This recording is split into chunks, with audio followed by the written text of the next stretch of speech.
飞弹从空中落下，击中建筑物时发出爆炸巨响。这是乌克兰轰炸克里米亚黑海舰队总部的实际画面。With Moscow saying only one soldier is missing, but Ukraine's Special Operations Forces now say the strike targeted a meeting of senior Navy leaders.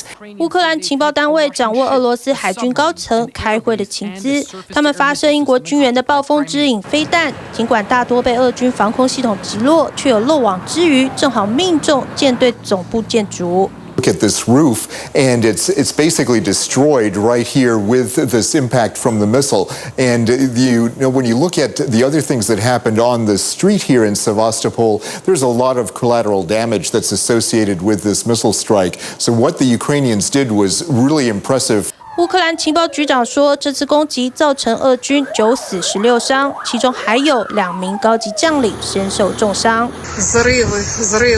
Explosions, explosions right here in the center of the city, says the woman recording this aftermath. In the heart of Russian-occupied Crimea, making Ukraine feel ever closer to sensing that vulnerability for Russian forces. 尤其乌克兰希望能掌握黑海的制海权，来让他们的谷物能顺利出口。这次攻击也对俄罗斯海军的指挥系统造成伤害。就在攻击之后，人在联合国大会的俄罗斯外长拉夫罗夫把炮口对准西方。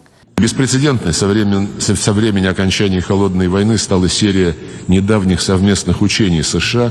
Сейчас Брюссель навязывает свои чистые услуги Азербайджану и Армении, привнося вместе с Вашингтоном дестабилизацию на Южный Кавказ. Теперь, когда руководители Еревана и Баку 他甚至当面示警，西方援助乌克兰就是和莫斯科直接对战。